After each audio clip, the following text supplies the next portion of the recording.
तर उद्धव ठाकरे सध्या तणावात आहेत अशी टीका जयकुमार गोरेंनी केली आहे। एक एक करून लोक सोडून गेल्यावर तणावाची स्थिती निर्माण होते असं देखील गोरेंनी म्हटलं। तणावाच्या स्थितीत माणूस काहीही बोलतो, त्यामुळे लक्ष देऊ नये असं देखील जयकुमार गोरेंनी म्हटलं। तो उद्धव ठाकरे साहेबांना आपण बघतो की सगळ्यांनी असे असे सोडत चालले।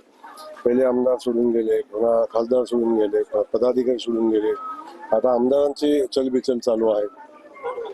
अशा परिस्थितीत एखादा नेतृत्व फ्रस्ट्रेशन मध्ये ते साहजिक आहे आणि तेच फ्रस्ट्रेशन मध्ये ते बोलतात। त्यामुळे अशा फ्रस्ट्रेशन मध्ये बोलणाऱ्या माणसं काय बोलतात याच्यावर अधिकचं लक्ष देऊ नये। तर जळगावच्या 40 गावमध्ये शिंदेच्या शिवसेनेच्या उन्मेष पाटलांविरुद्ध गुन्हा दाखल करण्यात आला। पोलीस अधिकाऱ्यांनी शिवीगाळ केल्याप्रकरणी अदखलपात्र गुन्हा दाखल करण्यात आला। धरणे आंदोलनातील भाषणादरम्यान पीएसआय संदीप घुलेंना शिवीगाळ केल्याचं हे प्रकरण आहे।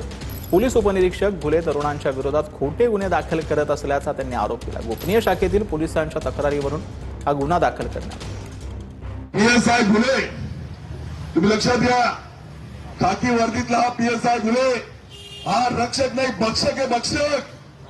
तो घुले त्या सरळ कंट्रोल रूमला ती होती।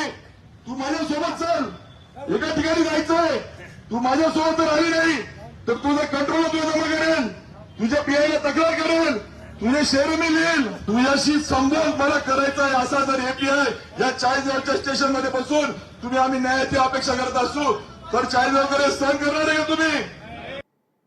तर ठाणे जिल्हा मध्यवर्ती बँकेत किसन कथोरे पॅनलचा दणदणीत विजय झालेला आहे।